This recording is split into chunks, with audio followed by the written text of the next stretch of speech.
नमस्कार, मैं हूं रविंद्र जैन और आप देख रहे हैं मुंबई मास टाइम्स। आइए देखते हैं आज की मुख्य खबर।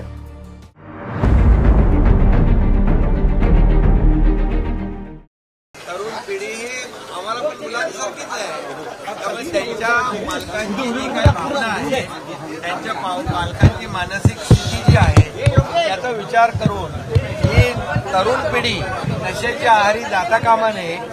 हे भारताचं भविष्य आहे, त्यामुळे त्यांचं जीवन उद्ध्वस्त होऊ नये म्हणून आम्ही ड्रगवर, विकणाऱ्यांवर, ठेवणाऱ्यांवर, अगदी सप्लायर पासून पेडलर पर्यंत सगळ्यांवर कठोर कारवाई करणार, त्यांना जेलमध्ये टाकणार, त्यांना जामीन मिळणार नाही अशा प्रकारचा कठोर कायद्याने त्यांना आतमध्ये घालणार आणि हे सगळे त्यांची पाळंमुळं जी आहेत ही खोलवर रुजलेली आहे ती उकडून टाकणार आणि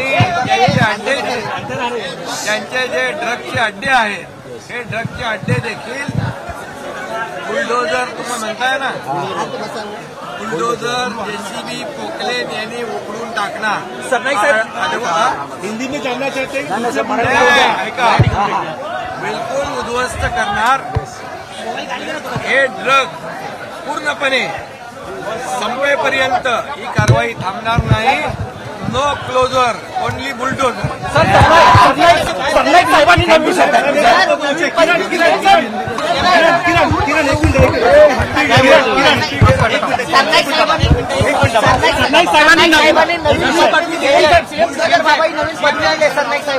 हिंदी में जानना चाहते कि बुलडोजर बाबा आपको भी बोला जा रहा है, क्या कह रहा है?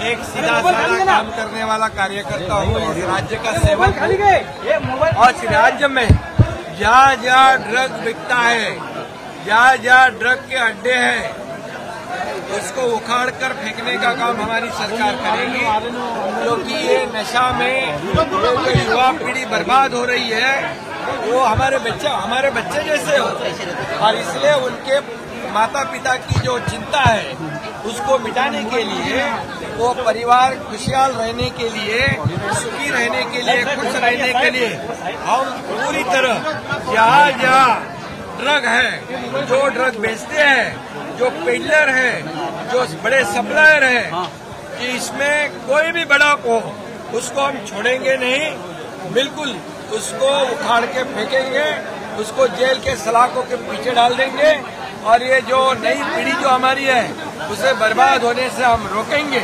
ये देश का भवितव्य है और इसलिए किसी को भी बख्शा नहीं जाएगा. जो ड्रग सप्लाई करेगा और जो ड्रग का व्यापार करेगा उसको हम नहीं छोड़ेंगे. ये ड्रग मुक्त महाराष्ट्र हमें करना है और ये युवा पीढ़ी को हमें बचाना है.